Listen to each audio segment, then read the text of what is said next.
Hey folks, welcome back. Today is going to be a very cool episode. It's like a tactical Glock light tryout. It's more like a fitting, really. But I have here, as you can tell on this Glock here, the new, well, not really new, it's the Inforce LED pistol light, the compact version, which is what the C is there for. And this one specifically, a model that's designed for the Glock 19.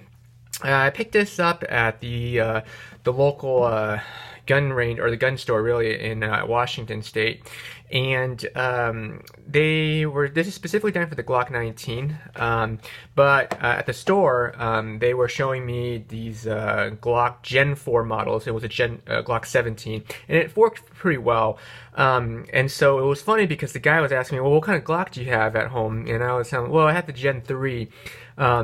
Of course, he was assuming that I had the Gen 3 chambered in 9mm. He didn't know it was a Gen 3 chambered in really 6mm plastic rounds for a gas blowback. But anyway, that's a different story. So I was a little embarrassed, but not for the right reasons. Anyway, so this is designed specifically for the 9mm Glock. And so I saw that it fit very nicely with the Gen 4. And so the way that the Glock models go up is that they change different things, but they don't really change the width of the Picatinny rails down here. So if it works on the Gen 4 steel, it should work on the Elite Force. But what's a little bit unclear is will it work for the rest of the Glock, like specifically the WEs, the Elite Force, the Tokyo Maruis, ETC, whatever, you know. So we'll take a look right now. The Elite Force, which is this one right here, is really well known for being the most accurate and true to date in terms of modeling after the real steel 9mm Glock.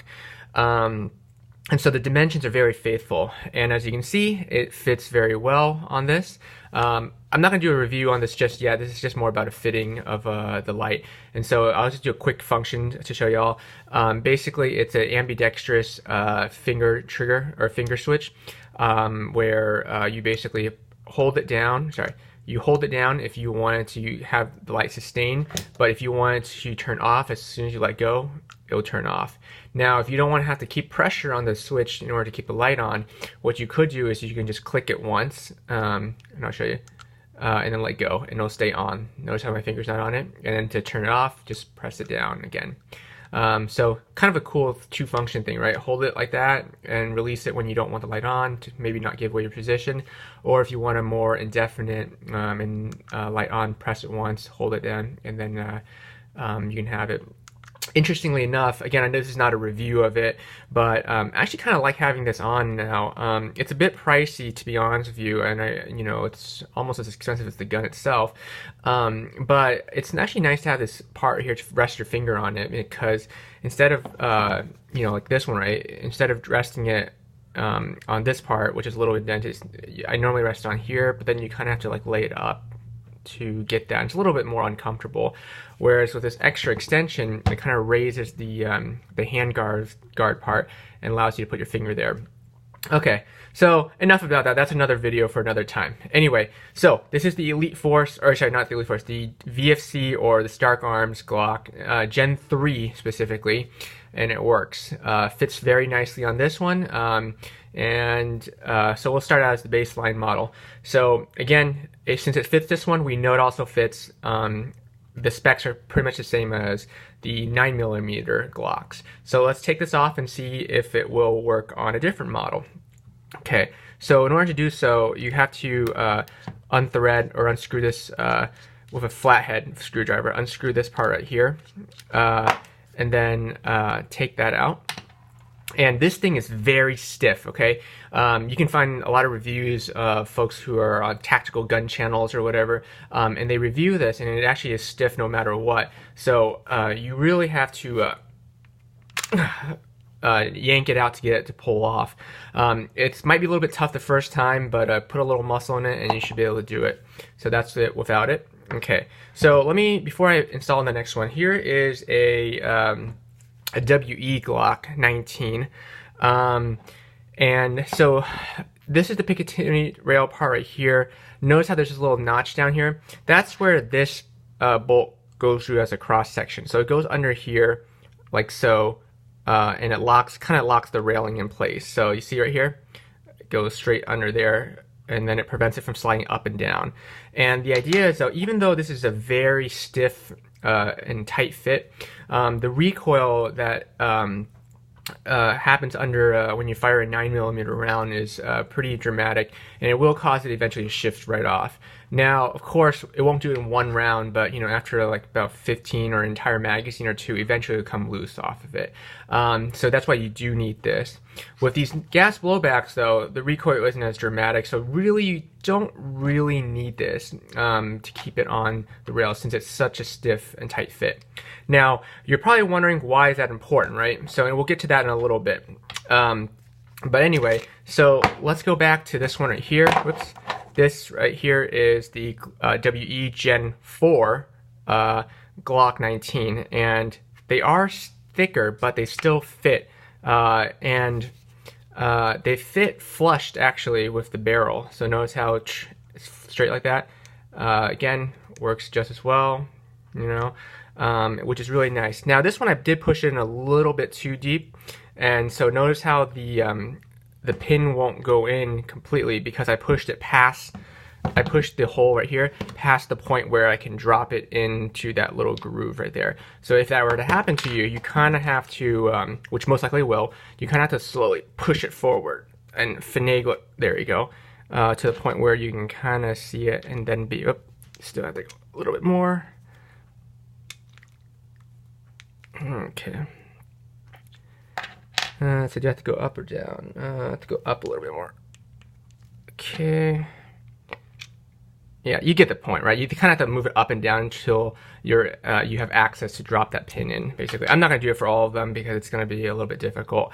But that's how you can tell it works for that one right here. So, very smooth fit. Now, the reason why I mentioned it, though, that you don't necessarily need this pin to hold it in place, because there isn't that much recoil on a gas blowback system, is because this is designed for, you can also, even though it's designed to fit flush with the Glock 19, you can also use it on a Glock 17. This here is the Inforce Glock 17 Gen 4. And so as you can tell here, basically the Picatinny rail is also down here as well, and there's also a little mounting spot right here for it too.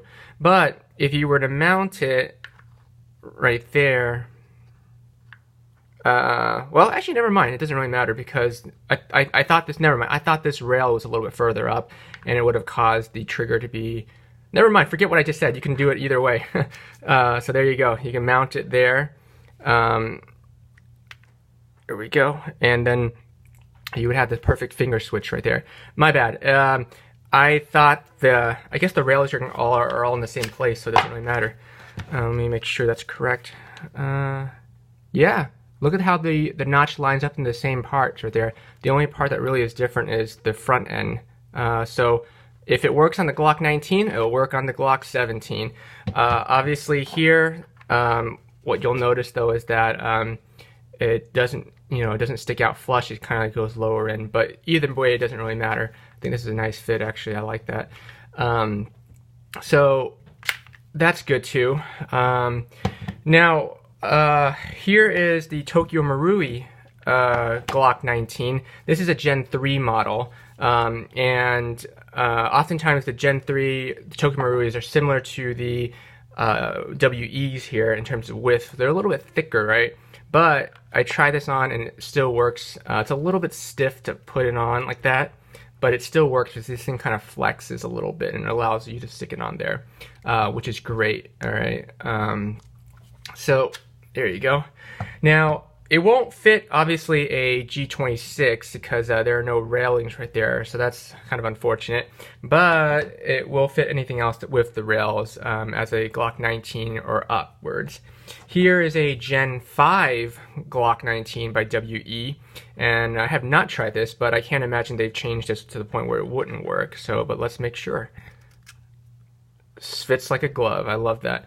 So, pretty cool, huh? So you know, that's a great option for lights. I might actually leave this on here. I'm trying to figure out which of these Glocks really would, you know, deserve to have a light on it. I think this Glock right here might take it, and we might have it with this one here, but we'll see. Anyway, this here again is the last one I want to show is this is the WEG17 right here.